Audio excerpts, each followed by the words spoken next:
Ma sœur a détruit mes fiançailles en se saoulant lors du dîner de répétition et en avouant son amour pour mon fiancé devant 40 personnes.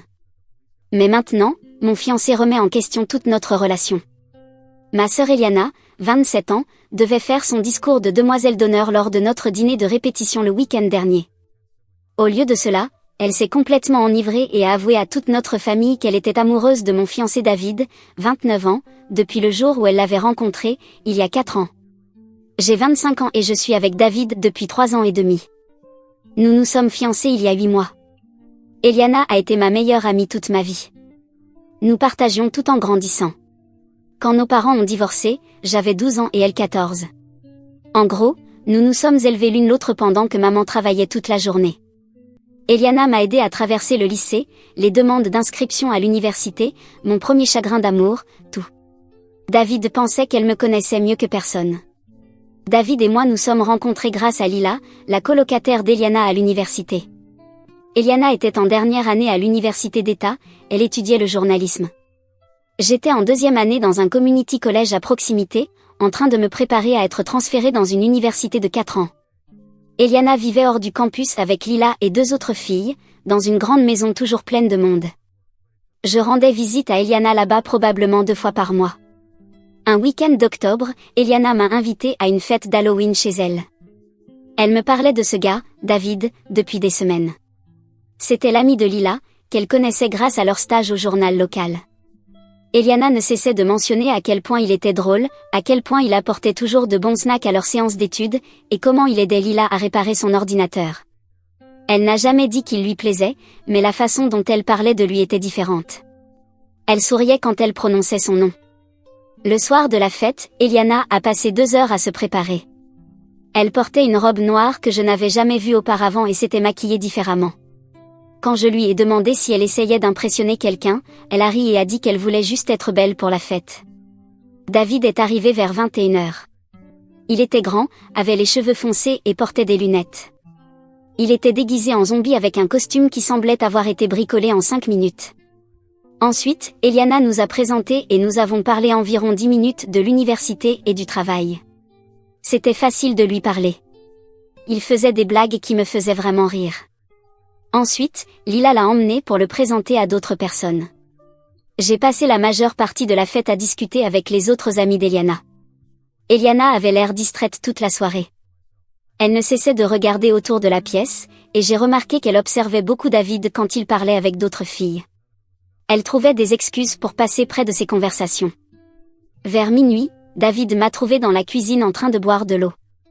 Nous avons fini par parler pendant 2 heures. Il m'a parlé de son travail au journal et de ses projets de déménagement en ville après l'obtention de son diplôme. Je lui ai parlé de mon envie de me transférer pour étudier l'éducation. Nous avons discuté de livres, de films et d'endroits que nous voulions visiter. La conversation était naturelle, comme si je parlais à quelqu'un que je connaissais depuis des années. Quand je partais, David m'a demandé mon numéro. Il a dit qu'il voulait continuer à discuter avec moi une autre fois. Je le lui ai donné sans réfléchir. Le lendemain, David m'a envoyé un message pour me demander si je voulais prendre un café. Nous nous sommes retrouvés ce mardi-là dans un café près de mon campus. Nous avons parlé pendant 4 heures. Il m'a raccompagné à ma voiture et m'a demandé s'il pouvait me revoir. J'ai dit oui. Ce soir-là, j'ai appelé Eliana pour lui parler de ce rendez-vous. Elle est restée silencieuse un long moment, puis elle a dit que c'était bien et qu'elle était heureuse pour moi. Sa voix sonnait plate, différente de son enthousiasme habituel quand je lui parlais des garçons qui me plaisaient. Quand je lui ai demandé si quelque chose n'allait pas, elle a dit qu'elle était juste fatiguée de ses études. Je lui ai dit que si David lui plaisait, je pouvais annuler le rendez-vous. À ce moment-là, il me plaisait, mais je n'étais pas amoureuse de lui au point de souffrir d'une annulation. Je savais qu'il lui plaisait, mais elle m'a dit que non, qu'elle le trouvait juste mignon, c'est tout, et que si c'était lui qui m'avait invité à sortir, c'est qu'il ne voulait pas d'elle. Je lui ai demandé encore une fois pour être sûre, et je lui ai proposé qu'on se voie pour en discuter. Mais elle a dit non, et qu'elle aimait vraiment l'idée que nous formions un couple. Alors j'ai laissé tomber. David et moi avons eu 3 autres rendez-vous cette semaine-là. Le vendredi, il m'a demandé si je voulais être exclusive. J'ai dit oui, je commençais vraiment à l'aimer. J'en ai parlé à Eliana, et elle m'a dit de l'amener chez elle, puisque notre relation devenait sérieuse. Le week-end suivant, je l'ai emmenée chez Eliana pour une soirée cinéma. Eliana a été polie mais distante. Elle a à peine parlé directement à David, s'adressant principalement à moi ou à Lila. Quand David a essayé de plaisanter avec elle comme il le faisait avec tout le monde, elle répondait brièvement et regardait son téléphone. Au cours des mois suivants, le comportement d'Eliana envers David est resté le même. Elle n'a jamais été impolie, mais elle ne s'est jamais rapprochée de lui non plus. Je lui ai demandé plusieurs fois si elle avait un problème avec ma relation avec David, et elle disait toujours non. Toujours non. Je ne suis pas stupide. Je savais qu'il lui plaisait. Mais elle m'avait donné sa bénédiction, alors je pensais que ce sentiment était passé. Après avoir obtenu son diplôme, Eliana est retournée vivre chez maman pendant quelques mois, avant de trouver un emploi dans un magazine de la ville voisine. À ce moment-là, David et moi vivions déjà ensemble. Eliana nous rendait visite peut-être une fois par mois, toujours en prévenant à l'avance et toujours en amenant quelqu'un avec elle. Elle ne dormait jamais chez nous, même si nous avions une chambre d'amis. Quand David m'a demandé en mariage l'année dernière, Eliana a pleuré quand je l'ai appelée pour lui annoncer la nouvelle. Elle a dit qu'elle était très heureuse pour moi et qu'elle avait hâte d'aider à planifier le mariage. Elle s'est immédiatement investie à fond. Dans le cadre de ses responsabilités de demoiselle d'honneur, elle m'a apporté tout un dossier de recherche sur les lieux potentiels pour le mariage. Elle est venue avec moi pour choisir ma robe et a organisé mon enterrement de vie de jeune fille. Elle semblait sincèrement enthousiaste à l'idée du mariage. La fête de fiançailles a eu lieu chez nous au printemps dernier. Eliana a prononcé un discours sur la façon dont elle m'avait vu grandir, sur le fait qu'elle savait que je finirais par trouver quelqu'un qui reconnaîtrait à quel point je suis spéciale. Elle a parlé de la patience et de la gentillesse de David, de la façon dont il me faisait rire, et de combien elle était heureuse de l'accueillir dans la famille. Tout le monde a pleuré. David l'a ensuite prise dans ses bras et l'a remerciée d'avoir pris soin de moi pendant toutes ces années. La préparation du mariage a rapproché Eliana et David. Ils s'envoyaient des messages au sujet des décorations surprises pour moi ou des cadeaux qu'ils voulaient m'offrir ensemble. Eliana a commencé à rester dîner lorsqu'elle nous rendait visite. Elle et David parlaient de travail, des livres qu'ils lisaient tous les deux. Je me sentais soulagée qu'elle commence à tourner la page. Il y a 3 semaines, Eliana m'a appelée en pleurs. Elle m'a dit qu'elle sortait avec un garçon nommé Marcus depuis 6 mois, et qu'elle pensait que leur relation devenait sérieuse. Puis elle a découvert qu'il sortait également avec quelqu'un d'autre. Elle était dévastée. Je l'ai invitée à rester chez nous quelques jours pour se changer les idées. David a été incroyablement gentil avec elle cette semaine-là. Il lui préparait son petit déjeuner préféré chaque matin, mettait des films qu'il savait qu'elle aimait, et l'écoutait lorsqu'elle voulait parler de Marcus. David lui a dit qu'elle méritait quelqu'un qui la traiterait comme si elle était la seule femme au monde. Eliana semblait aller mieux à la fin de la semaine. Le dîner de répétition a eu lieu samedi dernier chez les parents de David. Il y avait environ 40 personnes, les 2 familles, le cortège nuptial et des amis proches. David et Eliana avaient travaillé sur son discours pendant des semaines. Elle m'en avait fait la lecture la semaine précédente, et il était magnifique. Elle parlait de notre enfance, de la façon dont nous nous protégions l'une l'autre, de la façon dont elle savait que David était la bonne personne pour moi à cause de la manière dont il me regardait. Le dîner s'est déroulé à merveille. Eliana semblait heureuse et détendue. Elle a bu 2 verres de vin pendant le repas, ce qui était normal pour elle. Après que nous ayons terminé de manger, le père de David a commencé les discours. Le meilleur ami de David a parlé en premier, puis sa sœur, ensuite ma mère. Tous les discours étaient touchants et drôles. Puis Eliana s'est levée. Elle tenait un morceau de papier avec son discours écrit, mais elle ne l'a pas regardé. Elle a commencé par dire combien elle m'aimait et combien elle était fière d'être ma sœur. Puis elle a dit qu'elle avait quelque chose qu'elle devait dire à tout le monde.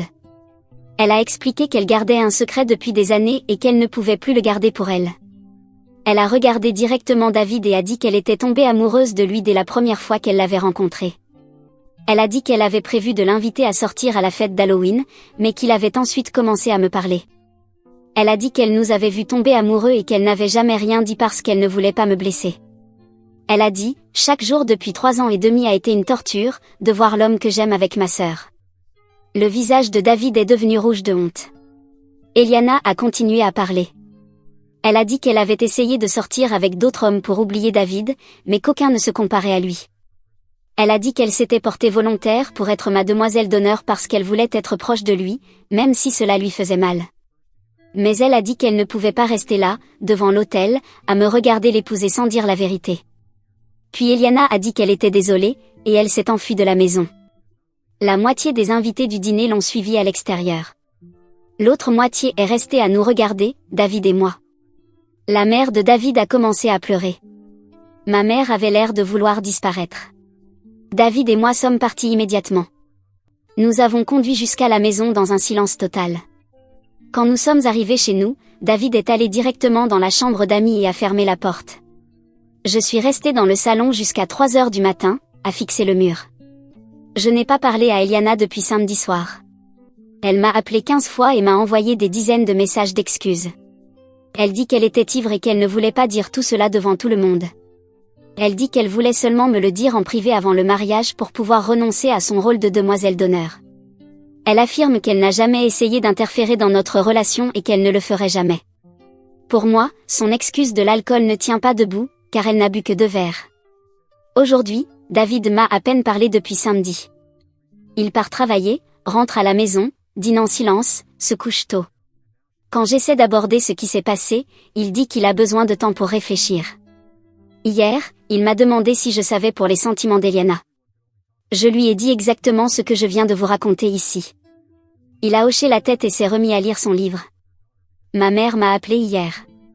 Elle m'a dit qu'Eliana restait chez elle depuis samedi et qu'elle pleurait sans arrêt. Elle dit qu'Eliana se sent horriblement coupable d'avoir gâché le dîner de répétition et qu'elle veut arranger les choses. Elle m'a demandé si je voulais bien parler à Eliana, mais je lui ai dit que je n'étais pas prête. Le mariage est dans 12 semaines. Nous avons déjà tout payé. Les invitations ont été envoyées. Je ne sais pas si Eliana espérait que j'annule le mariage après son discours, ou si elle pensait que David me quitterait pour elle, ou je ne sais pas ce qu'elle espérait obtenir avec ça. Je croyais qu'elle avait tourné la page, parce que c'est ce qu'elle me disait, surtout dernièrement avec toute la préparation du mariage. Elle semblait sincèrement aller mieux. Hier, David m'a dit qu'il voulait reporter le mariage. Que tout cela avec ma sœur était trop difficile à gérer, qu'il traversait une crise. Je lui ai demandé pourquoi la confession de ma sœur était une crise pour lui, mais il n'a pas su me répondre de façon cohérente. Je suis en colère contre Eliana pour avoir ruiné notre dîner de répétition, mais aussi pour avoir accepté d'être ma demoiselle d'honneur alors qu'elle avait ses sentiments et que ça la faisait souffrir d'être près de lui. Je ne trouve pas ça normal non plus qu'elle soit tombée amoureuse à un tel point, au point de faire tout ça, alors qu'avant que je ne le rencontre ce soir-là, elle l'avait probablement vu seulement quelques fois. Et pendant tout ce temps, elle a presque évité d'être près de lui. Mise à jour 1er janvier au sujet de David. Nous avons reporté le mariage. David a dit qu'il avait besoin d'espace pour réfléchir à tout cela, alors il séjourne chez un ami depuis 2 semaines. Nous avons parlé au téléphone quelques fois, mais les conversations sont gênantes et brèves. Il continue de dire qu'il a besoin de plus de temps pour assimiler ce qui s'est passé. La semaine dernière, la mère de David m'a appelé. Elle m'a dit que David était dans un état lamentable depuis le dîner de répétition.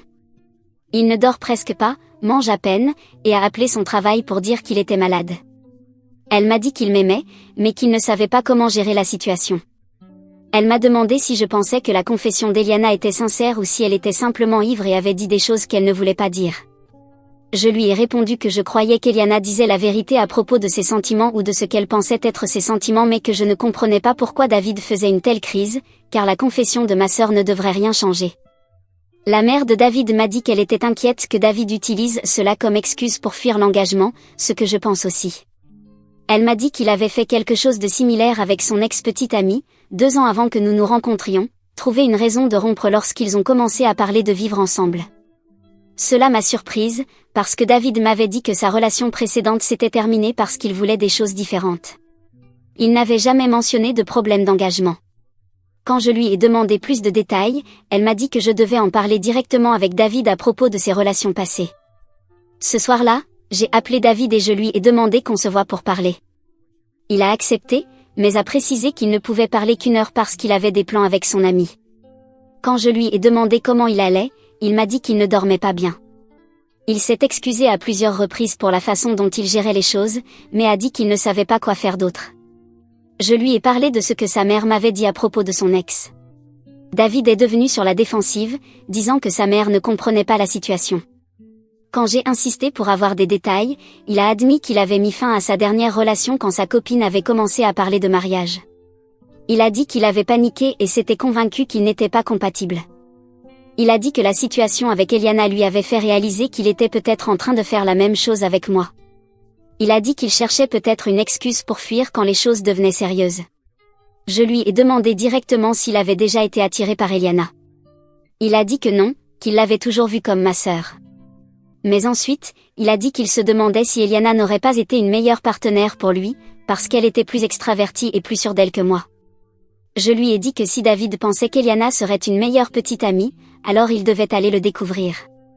Je me suis levée et je suis sortie du café. David m'a appelé ce soir-là en pleurant. Il a dit qu'il n'avait pas voulu dire qu'Eliana serait une meilleure partenaire. Il a dit qu'il était confus, effrayé, et qu'il réfléchissait tout haut sans vraiment penser. Il m'a supplié de lui donner une autre chance pour qu'on puisse régler cela ensemble. Je lui ai dit que moi aussi, j'avais besoin d'espace. Je lui ai dit que je ne pouvais pas être avec quelqu'un qui me comparait à ma sœur ou cherchait des excuses pour fuir quand les choses devenaient difficiles. Et maintenant, Eliana essaie constamment de me contacter depuis le dîner de répétition. Ma mère m'appelle tous les 2 ou 3 jours pour me demander de parler à Eliana. Elle dit qu'Eliana est dans un très mauvais état, qu'elle ne mange pas, ne dort pas, et a demandé un congé au travail. Elle dit qu'Eliana n'a jamais voulu me faire de mal, et qu'elle voulait seulement être honnête avant le mariage. Hier, ma mère m'a dit quelque chose qui a tout changé. Elle m'a dit qu'Eliana était venue chez elle la semaine précédant le dîner de répétition pour demander conseil. Eliana lui avait dit qu'elle était amoureuse de David et qu'elle ne savait pas quoi faire. Elle a dit qu'elle ne pouvait pas me voir épouser David sans dire la vérité à quelqu'un. Ma mère a dit qu'elle avait donné à Eliana 2 options, me le dire en privé avant le mariage, ou garder le secret pour toujours. Ma mère a ajouté qu'elle n'aurait jamais imaginé qu'Eliana ferait sa confession devant tout le monde au dîner de répétition. Elle m'a dit qu'Eliana l'avait appelée le lendemain, disant qu'elle ne se souvenait pas de la plupart de ce qui s'était passé ce soir-là, et lui avait demandé ce qu'elle avait dit. Ce que je ne crois pas vraiment, car on n'oublie pas ce genre de choses avec seulement 2 verres de vin. J'ai aussi appris autre chose de ma mère. Elle m'a dit que quand David et moi avons commencé à sortir ensemble, Eliana lui avait demandé conseil sur le fait d'empêcher que je fréquente David. Ma mère lui avait dit qu'il était trop tard, que David m'avait choisi moi et non elle, et que m'empêcher d'être heureuse ne le ferait pas tomber amoureux d'elle. Hier soir, j'ai finalement appelé Eliana. Elle a répondu dès la première sonnerie et s'est mise à pleurer immédiatement. Elle s'est excusée encore et encore d'avoir tout gâché. Elle a dit qu'elle n'avait jamais voulu blesser ni moi, ni David, ni personne au dîner. Je lui ai dit que je savais qu'elle n'avait pas prévu de faire cette confession devant tout le monde. Elle m'a dit qu'elle avait prévu de me le dire en privé la semaine précédant le mariage et de me demander à se retirer comme demoiselle d'honneur. Elle a dit qu'elle avait trop bu de vin au dîner, qu'elle s'était laissée emporter par l'émotion pendant son discours, et que tout était sorti. Je lui ai demandé si elle avait jamais essayé d'interférer dans ma relation avec David. Elle a juré qu'elle n'avait jamais rien fait pour essayer de nous séparer. Elle a dit qu'au contraire, elle avait donné des conseils à David sur la manière de me rendre heureuse à plusieurs reprises. Elle a dit qu'elle voulait que je sois heureuse, même si cela signifiait être avec l'homme qu'elle aimait. Elle a dit que David avait toujours été gentil avec elle, mais qu'il n'avait jamais montré d'intérêt romantique.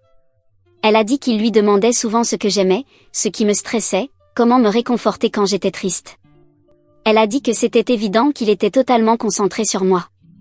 Elle a dit que cela avait parfois empiré ses sentiments, car elle voyait combien j'aimais David. Elle a dit qu'elle n'avait jamais eu l'illusion que David la choisirait elle au lieu de moi, et c'est pour ça qu'elle n'a jamais rien dit. À la fin de notre conversation, Eliana m'a demandé s'il y avait une chance qu'on puisse réparer notre relation. Elle a dit qu'elle comprendrait si j'avais besoin de temps et d'espace, mais qu'elle ne pouvait pas supporter l'idée de me perdre à jamais. Elle a dit que j'étais la personne la plus importante dans sa vie et qu'elle préférerait vivre avec la douleur d'aimer David que de perdre sa sœur. Je lui ai dit que j'avais besoin de temps pour répondre à cette question. Elle m'a dit qu'elle attendrait autant qu'il le faudrait et qu'elle ferait tout ce qu'il faudrait pour regagner ma confiance. Donc maintenant, je me retrouve avec un mariage reporté, un fiancé qui remet en question toute notre relation, et une sœur qui est amoureuse de mon fiancé depuis des années. Je ne sais pas si David et moi serons à nouveau ensemble. Je ne sais pas si Eliana et moi pourrons reconstruire notre relation. La seule chose que je sais, c'est que je suis fatiguée que les autres prennent des décisions à ma place. David décide s'il veut être avec moi en fonction des sentiments d'une autre personne. Eliana a pris la décision de confesser ses sentiments sans se soucier de l'impact que cela aurait sur moi. Ma mère a pris la décision de donner des conseils à Eliana sans me dire ce qui se passait. Mise à jour 2. David et moi avons officiellement rompu. Il y a 3 semaines, il m'a appelé et m'a dit que le dîner de répétition l'avait aidé à mieux réfléchir au mariage, et qu'il avait compris qu'il ne pouvait pas aller de l'avant. Je lui ai dit qu'il n'avait pas besoin de chercher d'excuses pour ne pas m'épouser, que je préférais qu'il soit sincère sur le fait de ne pas vouloir s'engager, et que cela s'arrêterait là. C'est là qu'il a dit qu'il avait besoin de régler ses propres problèmes avec l'engagement avant de pouvoir être dans une relation sérieuse. Il a admis que sa mère avait raison à son sujet, qu'il paniquait quand les choses devenaient sérieuses. Il a dit que la situation avec Eliana lui avait donné une excuse pour éviter d'affronter sa peur du mariage. Cela m'a mise en colère qu'il utilise la confession d'Eliana comme raison pour mettre fin à notre relation, alors que le vrai problème, c'était sa peur de l'engagement. Mais au moins, à la fin, il a fini par avouer ce qu'il faisait, et c'était mieux que rien. La semaine suivante, nous avons réparti nos affaires. David est retourné dans son appartement. Nous avons annulé les prestataires du mariage et perdu la plupart des acomptes. J'ai gardé la bague de fiançailles, car David a dit qu'il ne pouvait plus la regarder. Il a aussi dit que je pouvais la vendre et récupérer une partie de l'argent que j'avais investi dans le mariage qu'il a annulé. Le plus difficile a été d'annoncer cela à nos familles et à nos amis.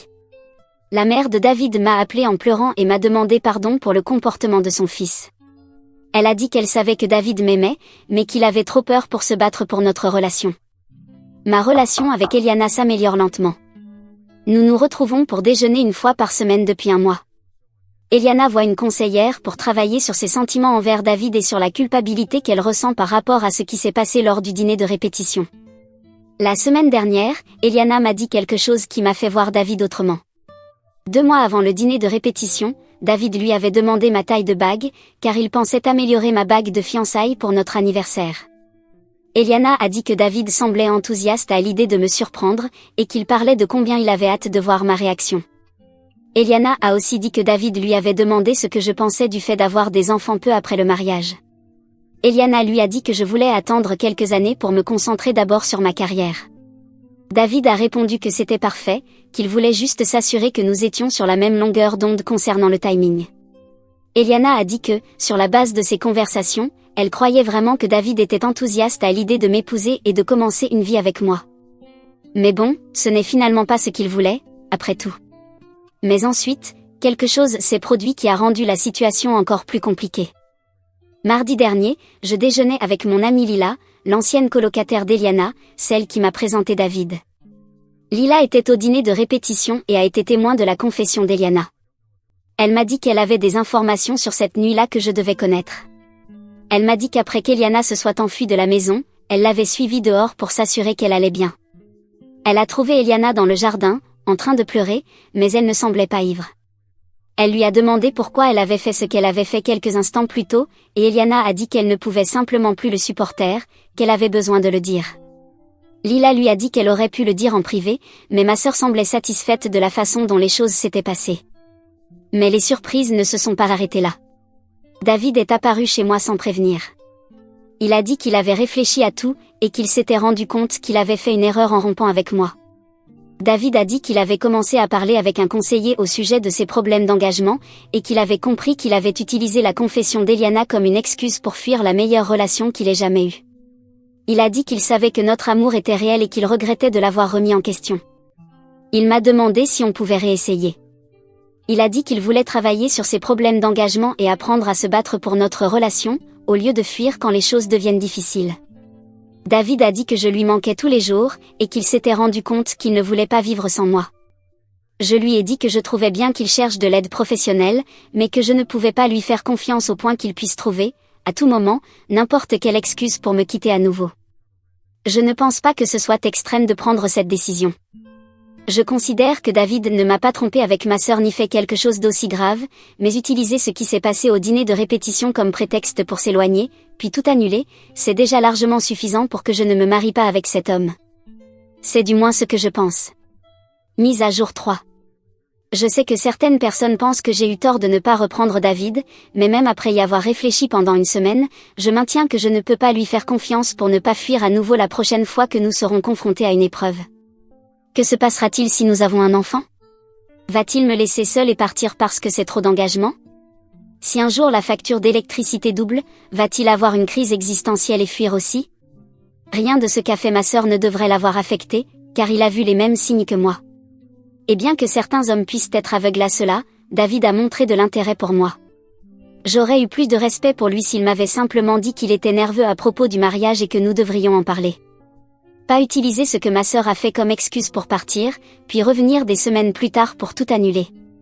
David m'a recontacté une semaine plus tard, avec l'espoir que j'y aurais repensé et que j'aurais au moins des doutes.